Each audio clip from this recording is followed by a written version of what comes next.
pessoal, vamos voltar aqui à nossa aula de fisiologia. Agora vamos falar sobre circulação. Só para já começar e vocês não ficarem preocupados, fiquem tranquilos, porque circulação realmente é um assunto maior, exige um pouquinho mais de detalhes para a gente entender, então essa aula vai ser um pouquinho maior também, então preciso que você preste bastante atenção em tudo que vai ser falado. Vamos começar então a falar sobre os objetivos da circulação.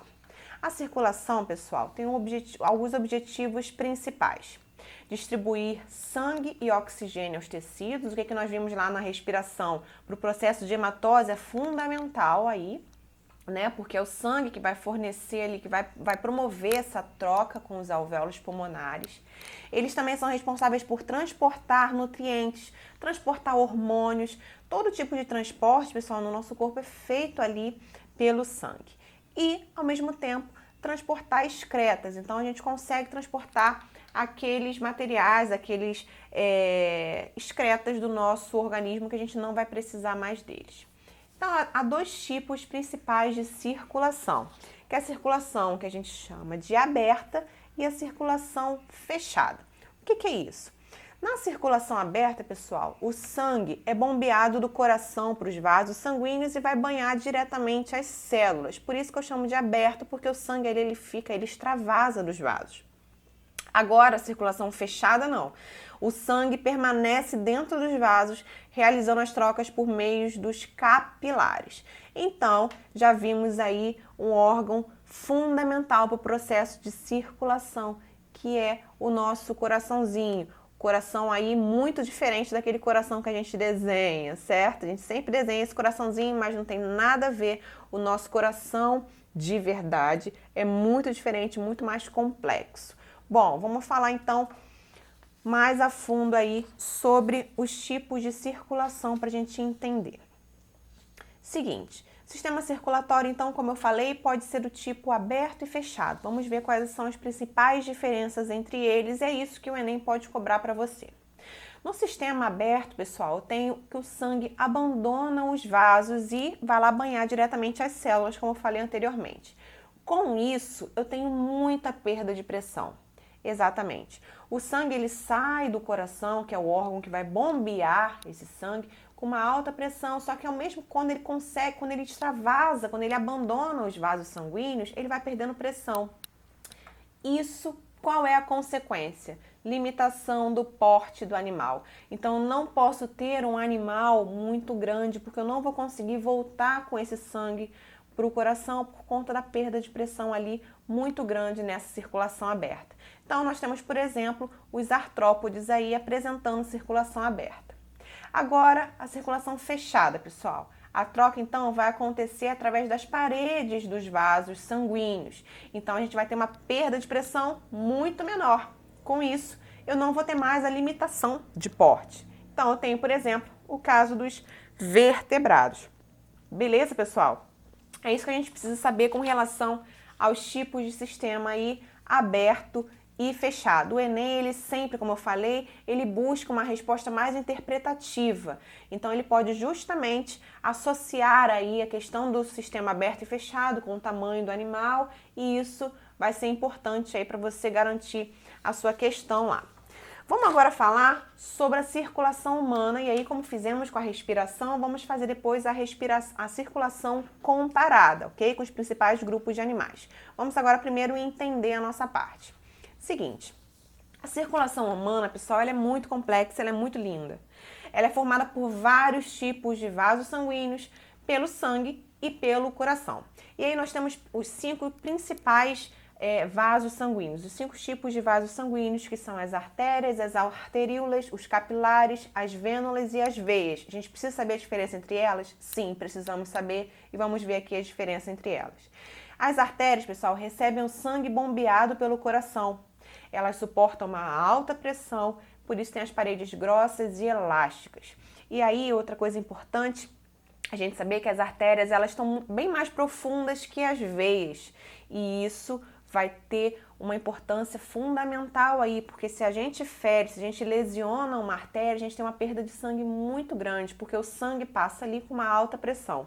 diferente das veias que já passam com uma pressão menor. Então, por isso que as veias elas estão mais superficiais, justamente para a gente proteger, não ter essa perda de calor ali pelo sangue, não ter essa perda de sangue mesmo, se a gente sofrer aí uma lesão. As arteríolas são a ramificação das artérias dentro do órgão tecido. Como acontece lá com os brônquios que se ramificam em bronquíolos e no finalzinho vem os alvéolos, isso acontece também com os vasos sanguíneos. Eu sempre tenho que ramificá-los para que eles consigam chegar em um pedacinho lá bem fininho que eu consiga permitir a minha troca ali de tudo que eu preciso fazer. Os capilares vão ser então as ramificações das arteríolas. Os capilares são como se fossem os alvéolos pulmonares. Eles só têm uma camada de célula e eles vão permitir as trocas de sangue e tecido. Então, o Enem também pode fazer alguma associação desse tipo. Os capilares sanguíneos são equivalentes aos alvéolos pulmonares, beleza? Agora as vênulas, pessoal. As vênulas são as reuniões de capilares. Então, elas vão promover o retorno do sangue ao coração. A gente vai ver ali um esquema de como acontece a circulação para a gente entender que o sangue vai vir, ele vai precisar ser ramificado, mas depois vai precisar se unir novamente para voltar ao coração. Por isso que os capilares vão se reunir novamente em vênulas, que depois vão se reunir em veias. Exatamente, as veias são as reuniões de vênulas, vão transportar sangue dos tecidos para o coração e elas têm as paredes mais finas que as artérias e por isso elas suportam uma pressão menor. E aí a importância também que eu falei das veias serem mais internas que as artérias. Beleza, pessoal? Bom, vamos ver aqui o esquema do nosso coração humano aí. Então aqui nós temos o coraçãozinho, olha como que ele é lindo, e aqui ele cortado ao meio para a gente ver como ele é por dentro. Então, o nosso coração, pessoal, o coração humano, ele tem 4 cavidades. Ele tem 2 átrios e 2 ventrículos. Átrio direito, ventrículo direito. Átrio esquerdo, ventrículo esquerdo. E aí, eu tenho várias artérias e veias associadas a eles. Então, aqui eu tenho a artéria pulmonar, tenho as veias cavas, tenho aqui a artéria aorta, tenho as veias pulmonares. Agora, uma coisa importante, pessoal.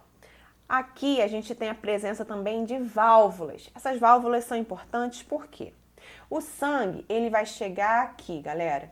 Ele vai chegar pelas veias cavas. Eles vão passar pelo átrio direito, depois vão passar pelo ventrículo direito, vão sair aqui para a artéria pulmonar. Por quê? Porque eles vão para o sangue para ser oxigenado, exatamente. Isso lá vai acontecer, a gente acabou de ver a hematose. E aí depois esse sangue vai voltar por meio das veias pulmonares. Então, eu tenho o sangue retornando aqui para o átrio esquerdo, depois desce para o ventrículo esquerdo e vai ser bombeado para a aorta, que vai depois para todo o corpo. Vamos ver isso no esqueminha, eu vou repetir tudo isso para vocês. E aí, pessoal, eu até fiz aqui um esquema mostrando que o ventrículo esquerdo ele tem uma parede ainda mais grossa do que as demais cavidades. Por quê? Porque o sangue ejetado aqui, ele tem uma alta pressão, então eu preciso que a minha camada de células aqui seja maior, seja mais elástica, para esse ventrículo não romper com tanta pressão que aquele sangue vai fazer ali. Então, pessoal, existem 2 tipos de movimentos no coração, que é o movimento de sístole e o movimento de diástole. No movimento de sístole, é o movimento de contração. Diástole é o movimento de relaxamento. Então, no movimento de sístole, eu tenho a contração ali e a passagem de sangue de átrios para os ventrículos. Agora, na diástole, eu tenho um relaxamento. Voltando. Na sístole, eu tenho o processo de contração. E na diástole, o relaxamento. Para você não esquecer, é só você gravar. Sístole, diástole, sístole, diástole, sístole, diástole. Só para a gente entender ali quando acontece a contração e quando acontece o relaxamento. Beleza? Esses átrios, eles vão ter que relaxar, o sangue vai entrar aqui, esses sangue vão ser contraídos para poder sair com uma grande pressão. Só que vê se você concorda comigo, a pressão com que o sangue vai ter que sair daqui para ir para a aorta e para todo o corpo é muito maior do que a pressão que ele vai ter que sair para poder ir para o pulmão. O pulmão está ali pertinho dele. Agora, o corpo não, vou ter que chegar esse sangue para o corpo inteirinho.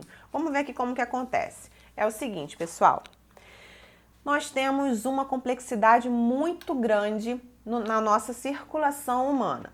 E aqui, como eu falei para vocês, é o seguinte, esse sangue vai chegar vindo do corpo aqui pela veia cava, chegando no átrio direito, passa pelo ventrículo direito, depois então segue ali pela minha artéria pulmonar, vai para os pulmões para ser oxigenado, para ver a troca ali, a hematose. Depois ele vai chegar dos pulmões pelo átrio esquerdo, passa pelo ventrículo esquerdo e sai de novo ali pela aorta e volta para o corpo. Muito, muito interessante. E aí o importante que eu não falei aqui no outro papel é o seguinte, pessoal, nós temos duas válvulas que não permitem aí o refluxo desse sangue, que é a válvula tricúspide e a válvula mitral. Beleza? Bom, continuamos então na próxima aula. Até lá!